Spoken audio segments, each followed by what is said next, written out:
네, 오늘부터 해가지고요. 한 3일간 저희들이 하바국을 좀 같이 보도록 하겠습니다.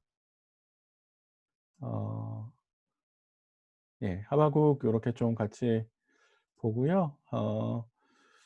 아마 이제 오늘은 2시간 지금 잠깐 이야기하고 또 조금 있다가 잠깐 다시 보면서 하바국에 대해서 좀 이야기를 하도록 하겠습니다.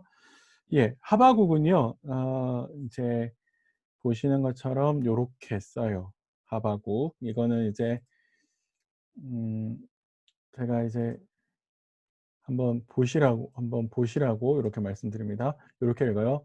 하바국. 하바국 오늘 부분에 대해서 전체는 또 다시 생각해야 될 것 같은데요. 오늘 부분 저희가 생각하는 부분에 대해서는 하나님의 정의를 묻다. 이거는 선지자가 하나님께 하나님의 정의에 대해서 이의 제기를 해서 질문을 하는 것이고, 그 질문에 대해서 다시 믿음을 하나님께서 요구하시는 부분, 이렇게 해서 크게 두 가지로 볼 수 있습니다. 오늘 저희가 하는 부분에 대해서는 요렇게 제목을 달을 수 있고요. 하박국서 전체를 가면 또 조금 비슷하긴 하지만 또 조금 달라질 것 같습니다. 어 하박국을 좀 저희가 본문을 들어가기 전에 이 개관을 좀 하면 좋을 것 같은데요. 보통 이제 저희가 선지서 같은 걸 보면은 처음에 하박국과 같은 그런 선지자들이 어떤 집안 사람인가, 그리고 활동했던 시기가 언제냐, 요런 이야기들을 먼저 하거든요. 당장 미가서 1장 1절을 봐도 유다의 왕들 요담, 아하스, 히스기야 시대에 모레셋 사람 미가에게 임한 여호와의 말씀, 이렇게 쭉 나오거든요. 그러니까 보통의 선지자들이 자기가 받은 말씀을 소개할 때에 첫 번째 집안을 소개해 주고요. 그리고 더 나아가서 활동 시기를 소개해 줍니다. 그러니까 어떤 시대 때 내가 어떻게 활동했다, 요렇게 인제 소개를 하는 글들을 보여주는데, 사실 하박국은 없어요. 저희가 이제 당장 1장 1 절을 보시면 선지자라고 하는 그의 하나님으로부터 부름받은 것, 그것 말고에 대한 내용은 없고요.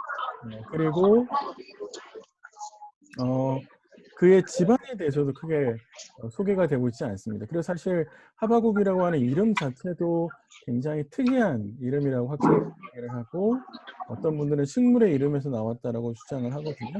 활동 시기나 집안에 대한 언급은 없어요. 그런 것들은 아마 하박국의 집안이 그렇게 다른 사람들에게 이야기했을 때 크게 알아들을 수 있을 만한 집안은 아니었을 거라고 추정할 수 있고요. 활동 시기는 이후에 저희가 직접 언급을 하지 않아서 본문에서 쓰고 있는 표현들을 통해서 저희가 그 활동 시기를 짐작할 수 있을 것처럼 보입니다. 어쨌든 저희가 이제 하박국 개인에 대해서는 아는 게 거의 없다라는 것 하나 일단 확인하고 넘어갈까요? 자, 두 번째로요. 하박국을 개관할 때 어 하박국은 정의와 공의가 무너진 시대, 첫 번째 배경으로 살펴볼 건요. 하박국은 1장 2 절에 보시면 이런 말이 나오잖아요. "내가 강포로 말미암아"라는 말이 나오고, 그리고 3 절에 내려가면 "겁탈과 강포"라는 말이 나오는데, 사실 이 번역은 쪼끔 나중에 다시 살펴보겠습니다마는 폭력, 파괴 뭐 이런 말로 번역할 수 있는 말인데요. 유다 사회가 내부적으로 겁탈과 강포가 있다라고 하는 것은 사실 그 사회 질서가 붕괴되었다라고 하는 것들을 이야기해 줍니다. 그러니까 사실 그 반대 개념은 뭐냐면 정의와 공의거든요.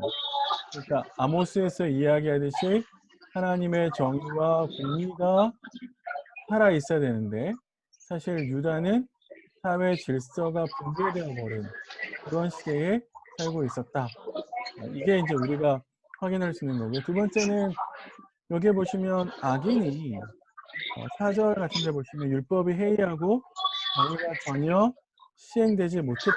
이렇게 이야기를 하고 있는데, "그리하면 악인은 의인을 애워쌌다." 이 말은 사실 악인이 의인들을 괴롭혀도 악인의 힘으로 의인들을 눌러서 자신들 원하는 대로 가고 있었다라고 하는 것들을 이야기해 준다라고 볼 수 있습니다. 그러니까 이 전체를 한마디로 말하면 어떻게 되냐면 유다와 레위는 하나님의 진노를 불러일으킬 만큼 부패했고 죄악된 상황이었다. 그것이 이제 하박국이 중건한 그런 시대의 하나의 모습이다. 라고 이제 이야기할 수 있고요. 자, 두 번째,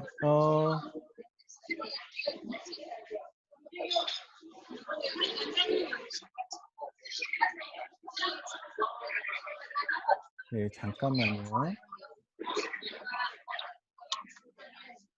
어, 음,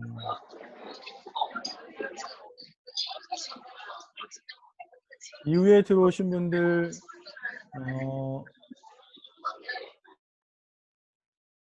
예, 이제 된 것 같습니다. 예, 다시 갈게요. 자, 내부는 정의와 공의가 무너진 시대에 살고 있었고, 반대로 그러면 외부는 어떤 상황이었냐면 바벨론이 유다의 목 직전에 와서 유린당하는 상황이었다라고 볼 수 있습니다. 이제 1장 12절 이후에 나와 있는 내용들을 보면요. 여기에 등장한 악인들이 등장을 하는데 요 등장한 사람들은 누구냐면 바로 갈대아 사람들 이렇게 표현했는데 쉽게 말하면 바벨론 사람이라고 표현할 수 있습니다. 그러니까 당시에 세계 최강의 나라였던 바벨론. 그 바벨론을 에 의해서 유다가 유린당해야 하는 혹은 유린당하고 있는 괴롭힘을 받고 있는 그런 상황이었다라고 볼 수 있죠. 사실 이제 강대국이었던 바벨론은 당시에 여러 나라들을 정복했었거든요. 그래서 우리가 나중에 쭉 읽어보면은 바벨론이 마치 그물에 고기를 쓸어 담듯 피정복 국가들의 백성들을 쓸어 담는, 이제 데리고 가는 그런 모습들을 볼 수 있습니다. 자, 정리를 해보면 이렇게 되는 것이죠. 내부적으로는 정의와 공의가 무너지고 외부적으로는 바벨론에 의해서 유린당하고 있는 상황이었다. 그래서 내부의 폭력이 확산되었고 바벨론의 위협이 극심한 그런 시대적인 배경 속에서 하박국이 말씀을 증거했는데 이것을 역사적인 상황에서 유다 왕들의 연대를 따라서 쫓아가 보면 어떤 왕들 시대 때를 말하는 것처럼 보이냐면 여호야김 시대처럼 보여요. 왕하 24장 이후에 읽어보면 이런 구절이 나와요. 또 그가 무지한 자의 피를 흘려 그의 피가 예루살렘에 가득하게 하였음이라 여호와께서 사하시기를 즐겨하지 아니하시니라. 이 말은 이제 우리가 무지한 자의 피를 흘렸다가 아까 의인이 고난당하는 시대의 표현처럼 보이고요. 또 하나는 예레미야 22장 13절과 14절 제가 강의 안에 드렸는데 한번 읽어보시면 요런 모습들 불의로 그 집을 세우는 것은 2장에 가면 나오고요. 또 그 다락방을 지은 이건 2장에 나오는 비슷한 내용입니다.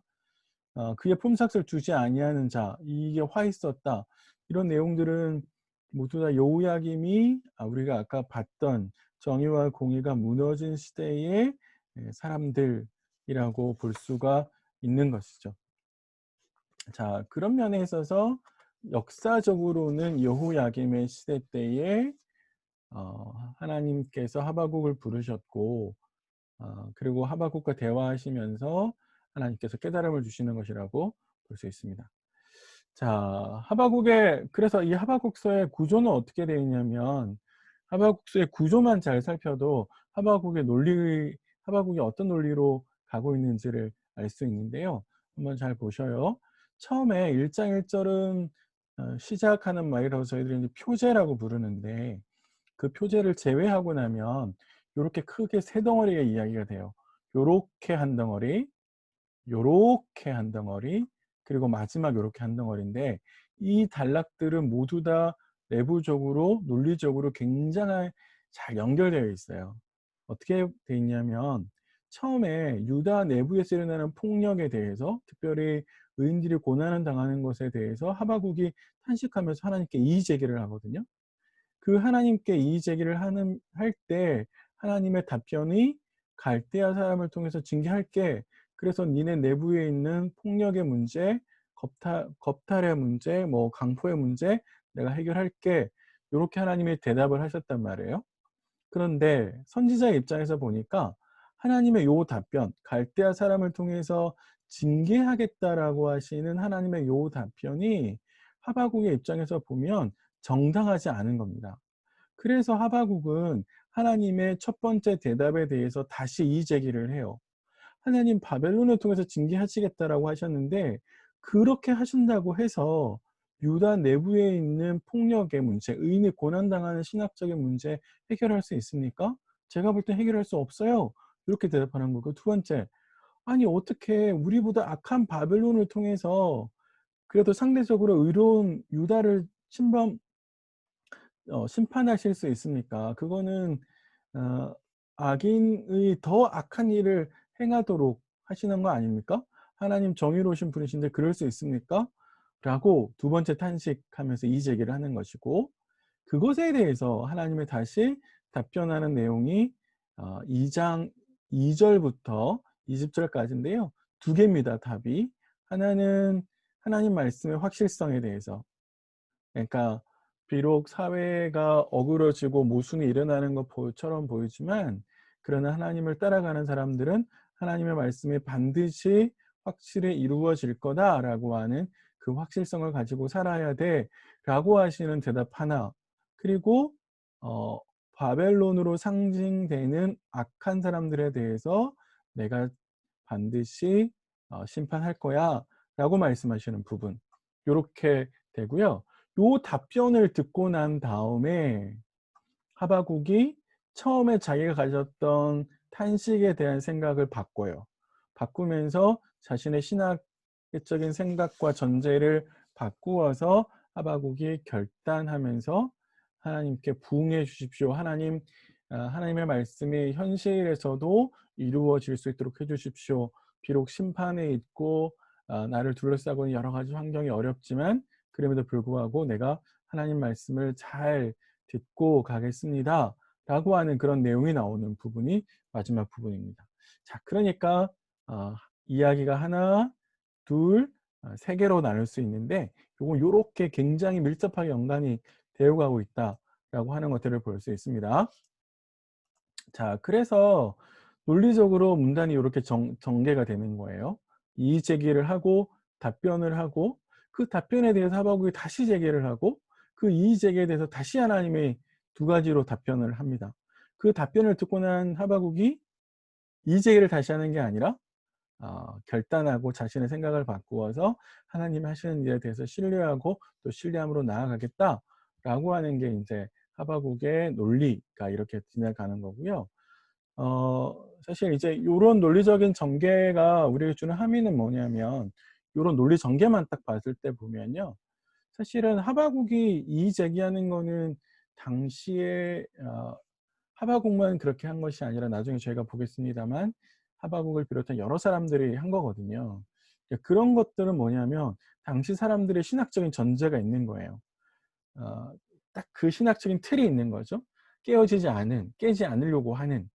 사실 이거는 이스라엘 역사 속에서 꽤나 반복이 됩니다. 뭐 성전 신학도 마찬가지고 구원 신학도 마찬가지인데, 사실은 하나님이 나에게 구원자로 나타나셔야지 심판자로 나타나실 수가 있는가라고 하는 것. 또 하나는 어떻게 악인에 의해서 의인이 고난당하는가, 그리고 그 악인을 심판하시기 위해서 더 악한 바벨론을 데려올 수 있는가라고 하는 신학적인 전제가 있기 때문에 이 전제가 깨어지지 않아서 하바국이 계속 이의 제기를 하는 거군요. 두 번씩이나. 그런데 이 논리는 사실은 하나님의 대답을 듣고 난 다음에는 사고의 전환이 일어나죠.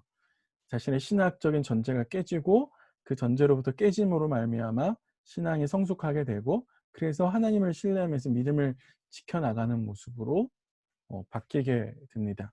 자, 그런 측면에서 사실 하바국서는 물론 여러 가지 측면에서 당시에 약자들의 목소리를 대변하기도 하고, 또 하나님이 하시는 일에 대해서 어떤 태도를 가져야 되는 것도 필요한데, 우리가 생각할 지점의 또 하나는 사실 내가 가지고 있는 신학과 신앙과 생각의 전제를 깨는 것들이 필요하다는 거죠, 하나님의 뜻 앞에서. 근데 사실 이게 참 어렵고 힘들거든요. 그러니까 신학을 공부하는 사람일수록 더 어려워요. 그리고 신앙의 연륜이 더 깊은 사람일수록 어렵습니다. 예, 그런 측면에 있어서 사실은 하박국은 우리에게 많은 도전을 하는 선지서이고요. 그리고 또 우리에게 여러 가지 것들을 도전하고 생각해 볼 수 있는 그런 책이다. 요렇게 좀 볼 수 있을 것처럼 보입니다. 예. 자, 요렇게 해 가지고 하박국 전체를 개관을 좀 하고요. 이 첫 시간에는 이제 첫 번째 패러그랩 1장 2 절부터 11 절까지요. 본론이 1장 2 절부터 3장 19 절까지인데 그 처음에 시작하고 있는 것들 단락에서 우리가 1장 2 절부터 11 절까지고, 그리고 그 처음에 하박국이 문제 제기를 하는 부분이 1장 2 절부터 4 절까지 있습니다. 자, 요거 첫 번째 잠깐 좀 살펴보면서 같이 가도록 하겠습니다. 1장 2 절에 보시면 선지자가 하나님께 대들면서 막 이야기를 하잖아요. 여호와여, 내가 부르짖어도 주께서 듣지 아니하시며 아니하시니 어느 때까지일까? 이렇게 질문을 하고요. 어 이거는 선지자의 관점에서 보면 선지자가 계속해서 하나님께 부르짖었죠. 이거는 우리가 시편에서 보시면 자주 나왔던 거잖아요. 전형적인 부르짖음, 이거는 시편의 탄식시에서 등장하는 형태가 똑같거든요. 그런데 하나님이 막 부르짖었어요. 그런데 주께서 안 들으셨다라고 하는 것은 선지자의 입장에서 보면 선지자는 굉장히 답답하고 빨리 현실에 있는 문제에 대해서 하나님이 개입하셔야 되는데 하나님이 아무 일도 하지 않고 계신다라는 거죠. 그러니까 선지자의 관점에서 보면 하나님은 침묵하고 계신 거죠. 그런데 잘 생각해 보셔야 될 게, 이건 우리도 마찬가지인데, 하나님이 침묵하신다라고 하는 건 선지자의 관점이에요. 그러나 하나님의 관점에서는 침묵이 아닐 수 있습니다. 왜냐하면 나중에 2장 후반부 이렇게 쭉 넘어가다 보면 하나님은 침묵하고 계신 것이 아니라 하나님의 적절한 때를 찾아서 역사하실 시간과 시간 계획을 만들고 계신 걸 확인할 수 있거든요. 그러니까 우리 눈에는 하나님이 아무것도 안 하시고 침묵하시는 것처럼 보이지만 사실 그건 우리의 관점이고 선지자의 관점이지 하나님의 관점은 아니다 라고 생각할 수 있고요. 그래서 선지자가 그럼에도 불구하고 침묵하시는 하나님임에도 불구하고 선지자는 계속해서 부르짖거든요. 어 왜 그러냐면 인제 사무엘서 1 장에 한나가 등장을 하잖아요. 그 한나가 등장을 했을 때 성경에 뭐라고 되어 있냐면 하나님께서 "한나의 태를 닫으셨다." 이렇게 이야기를 합니다. 그런데도 불구하고 자신의 태를 닫으신 하나님께 가서 자신의 태를 열어 달라고 이야기하거든요. 그건 무슨 말이냐면 하나님께서 자신의 태를 닫으셨다면 여실 수도 있을 거라고 생각을 하는 거예요. 그러니까 모든 문제의 원인과 해결은 하나님밖에 없다라고 하는 게 구약의 생각이기 때문에 하나님이 침묵하신다 할지라도 그 하나님이 대답을 하셔야만 사회의 문제가 해결되고 내가 가지고 있는 문제가 해결되기 때문에, 그래서 선지자는 하나님께 부르짖고 있다라고 할 수 있습니다.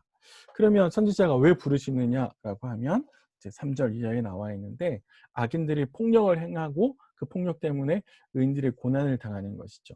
근데 선지자의 진짜 답답함을 토로하는 부분은 3 절인데 우리 개역 성경은 요렇게 번역했어요. "어째서 내게 재앙을 보게 하시며 패역을 눈으로 보게 하십니까?" 요렇게 번역을 했는데요. 요렇게 번역을 하면 요 패역을 보는 분이 눈이 선지자의 눈인데, 원문에는 히브리어 성경에는 "당신이 어찌하여 나로 재앙을 보게 하십니까?" 이렇게 돼 있어요.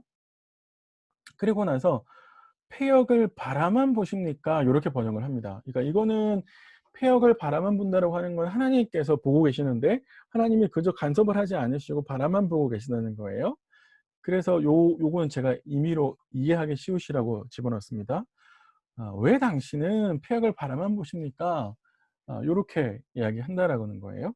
그러니까 선지자의 입장에서 하나님이 정의로우신 분이고 공의로우신 분이라고 알고 있는데, 그 하나님의 유다 사회에서 폭력의 판을 치고 사람들이 강포를 행함에도 불구하고 파괴함에도 불구하고 하나님이 아무것도 하지 않는 것처럼 보인다는 거예요. 그래서 선지자가 하나님께 나로 제약을 보게 하십니까? 아니, 제약이 일어나면 안 되잖아요, 하나님. 어떻게 하나님은 폐악을 바라만 보고 계십니까? 어, 그거 하나님 직무유기 아닌가요? 하나님은 정의로운 분이시잖아요. 요렇게 하나님께 따지는 것이죠. 그래서 선지자가 이야기를 하는데, 여기에 사용되어 있는 겁탈이나 강포는, 예, 이게 좀 말이 어렵잖아요. 겁탈, 강포.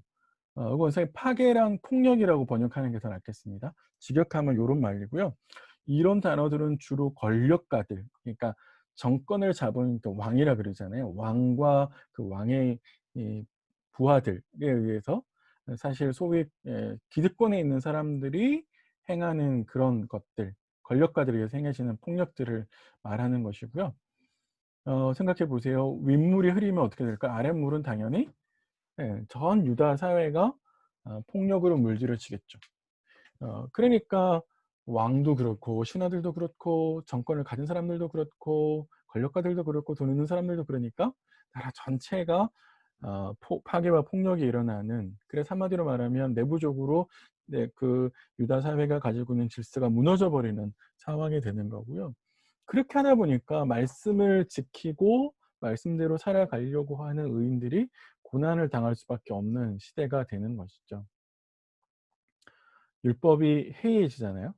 이건 무슨 말이냐면, 사실 율법은 모든 판단과 잣대가 되는 것인데, 그런 잣대들이 작동하지 않는 것이죠. 그거는 모든 사람들이 자신의 이익을 따라서 행동하기 때문에 율법을 지키지 않는 그런 시대가 됐다라고 할 수 있고, 결국에 의인들이 악인들에 의해서 고난을 당하는 그런 시대가 바로 유다가 사용했던 그런 시대라고 볼 수 있는 것이죠. 이렇게 됐을 때 선지자의 답답한 건 뭐냐면, 성경의 약속과 하나님의 말씀과 현실 사이에 일어나는 신학적 모순이 있다는 거예요. 하나님은 의인을 보호하겠다, 그리고 지키겠다라고 분명히 말씀해 주셨거든요. 그게 하나님의 약속인데, 사실 현실에서 일어나는 것은 그렇지 않다는 겁니다. 하나님의 약속은 온데간데 없고 의인이 계속해서 고난을 당하는 그런 상황이 계속해서 현실에서 펼쳐지고 있는 것이죠. 그러니까 그런 현실을 보면서, 아니 어떻게 하나님,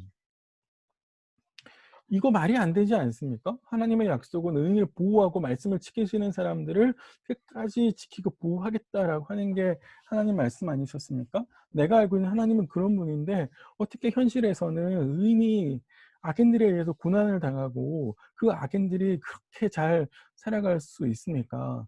불의한 자가 승리를 하는데도 왜 하나님은 침묵만 하십니까? 하나님의 정의와 자신이 살고 있는 현실 사회의 모순을 보면서 선지자는 이렇게 정의의 문제에 대해서 사실 이제 하는 것이죠. 그래서 모순의 핵심은 바로 율법을 잘 준수하는 자들이 고난을 당할 수 있습니까? 이거 말이 안 되지 않습니까? 정의로우신 하나님인데 어떻게 불의한 자가 승리할 수 있도록 내버려 두십니까? 불의한 자가 승리하는데도 왜 하나님은 침묵하십니까? 라고 이제 선지자가 따지는 것들을 이제 볼 수 있습니다. 이제 이런 것들을 생각하면서 저희들이 좀 생각할 게 꽤 많은데, 사실은 선지자가 해야 하는 질문은 사실 우리 시대의 모순할 질문은 똑같고 우리가 던져야 되는 질문인데, 사실 우리는 우리가 경험하는 신앙의 모순들이 현실에 많음에도 불구하고 그런 것들에 대해서 문제 제기를 하지 않죠. 문제 제기를 하지 않는다라고 말하는 것은 우리가 현실 사회에서 고난당하고 말씀을 지키면서 고난당하고 어려움을 당하는 사람들의 목소리를 외면한다라고 하는 이야기가 될 수 있고요. 그 사람들의 목소리에 귀를 기울이지 않는 것이고, 반대로 이야기하면 우리가 아 나의 삶에 치중하는 것이 되는 거기도 하고, 그리고 사실 대세를 따라가서 시편 1 편에 의하면 복 있는 사람의 모습으로 따라가는 것이 아니라 정반대의 모습으로 따라가는 그런 사람들이 되고 있는 것이 아닌가, 그런 것들에 대해서 우리 좀 생각해 볼 수 있고요. 사실 이게 중요한 이유는 뭐냐면, 이렇게 되지 않을 때 우리는 사실 종말론만으로 해결하려고 그러거든요. 그러니까 "천국 갑니다. 하나님 오시면 끝이에요. 주님 오시면 이 모든 문제들이 다 해결될 거예요." 근데 그렇지 않습니다. 그건 성경이 말하려고 하는 종말론의 모습이 아니고요. 정말로 성경에서 말하는 종말론의 모습을 가지면 현실 문제를 외면하지 않습니다. 오히려 현실의 문제를 더 직면해요. 그래서 해결하려고 하는 게 바른 종말론의 모습인 거죠. 근데 우리가 생각할수록 이런 현실의 문제를 무시할수록, 그래서 악인들이 훨씬 더 계속해서 잘 살아가는 문제에 대해서 문제 제기를 하지 않으면 하나님의 말씀은 막혀요. 왜냐하면 정의로운 사람들이 살아가지 못하기 때문에 아무리 하나님이 우리에게 말씀하시는 것들을 이야기해도 사람들은 듣지 않을 거거든요. 그러니까 우리가 경험하는 사회가 그런 사회잖아요. 우리가 지금 교회가 직면한 사회가 그렇거든요. 너무나도 악인들이 잘 살아가기 때문에 그거에 대해서 교회가 문제 제기를 하지 않고 잘못을 지적하지 않기 때문에 하나님의 말씀이 더 이상 힘을 얻지 못하는 그런 시대에 살고 있는 것이죠. 그래서 율법이 해이한 시대, 말씀이 해이해진 시대가 바로 우리 시대의 것이다라고 이야기할 수 있을 겁니다. 예, 넘어가세요. 자, 이러한 신학적인 문제 제기와 관련해서 하나님께서 뭐라고 대답하시냐면 고고 갈대아 사람들을 내가 불러서 징계를 할게라고 하나님이 이야기합니다. 5절의 번역에 약간 이게 어감을 잘 못 살렸는데 여러 나라를 보고서 즐거워할 거다. 그러니까 완전 진짜로 놀랄 거다라고 이제 이야기를 하는 겁니다. 하박국이 문제 제기를 했는데 너희라고 대답하시는 이유는 뭐냐면 하박국 뒤에 하박국과 함께 이 제기를 하는 사람들이 있을 거다라고 하는 것들을 알려주시기 위해서입니다. 자, 그래서 진짜 놀랄 거다라고 이야기하는데 왜 하나님이 갈대아 사람을 일으켜서 유다를 징계하실 것인데요. 여기 나와 있는 설명들이 꽤 길긴 한데 초점은 한 가지입니다. 바벨론이 얼마나 포악하고 또 그들이 얼마나 큰 군사력으로 힘있게 다가오는지를 철점하는 거예요. 그래서 하나님이 너 니네 즐겁할 거야. 그 나라가 여러 나라들에 대해서 하는 것에 대해서 즐겁할 거야 라고 이야기하는 겁니다. 6절과 8절은 갈대아 군대의 위력을 쭉 설명하는 것이니까 읽어보시면 될 것 같고 9절은 한 가지 조금 설명드릴 게 있는데 9절에 우리 성경에 그들은 다 강포를 행하러 오는데 이렇게 번역을 했는데요. 이러면은 이제 논리적으로 뭐가 문제가 되냐면 유다 사회가 강포가 있었고 다시 바벨론이 와서 강포를 행하면 마치 강포를 없애기 위해서 하나님이 또 다른 강포를 행하시는 모습이 되거든요. 그렇기 때문에 여기에서는 그들 모두가 다 강포를 치려고 온다니까 유다에 대해서 유다가 저질러진 강포에 대해서 하나님이 심판하시기 위해서 바벨론을 불렀다라고 번역하는 게 좋겠습니다.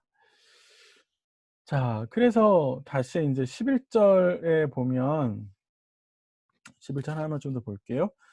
그들은 자기들의 힘을 자기들의 신으로 삼는 자들이라 이에 바람같이 급히 몰아 지나치게 행하여 범죄하려고 번역이 약간 문제가 있습니다. 순서를 바꿨어요. 전반절과 후반절의 문장의 순서를 바꿨고요.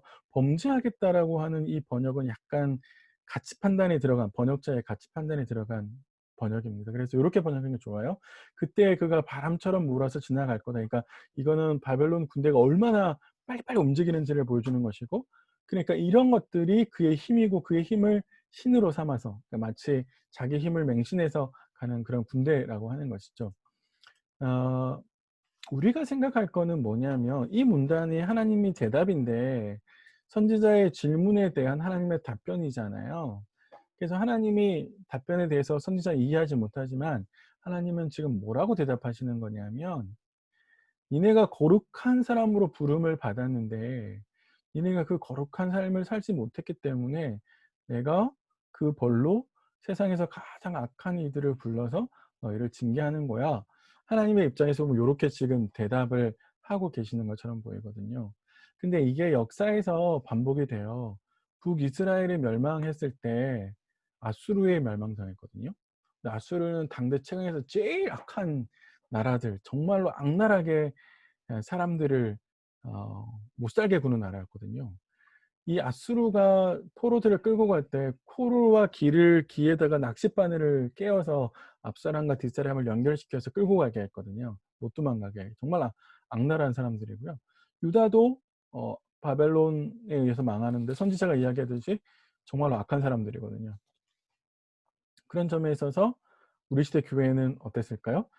우리 시대 교회가 우리보다 더 악하다고 생각되어지는 세상의 사람들, 하나님을 전혀 알지 못하는 사람들, 도덕적으로 바르게 살지 못하는 사람들에 의해서 어 음 비판받잖아요. 연일 매스컴에 오르락내리락 하잖아요. 그건 사실 우리가 거룩한 부름을 받았는데 거룩한 삶을 살지 못하기 때문에 하나님으로부터 징계받는 거라고 볼 수 있습니다. 그러니까 우리가 잘 기억해야 될 게 거룩한 부름을 받았는데 내가 거룩한 삶을 살지 못하면 하나님의 징계가 뒤따라 온다는 거예요. 그건 2 장에 가서도 저희가 다시 한번 확인할 수 있습니다. 자, 중요한 거는 여기에서 하나님의 요 대답이 5 절부터 11 절에 있는 하나님의 요 대답이 과연 선지자에게 답이 되었을까? 라고 하는 거예요. 답이 되었을까요? 안 되었을까요?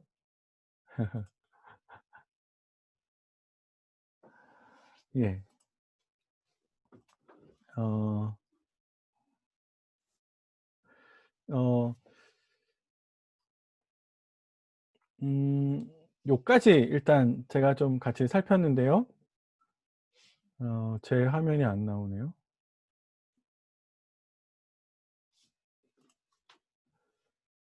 예. 됐다.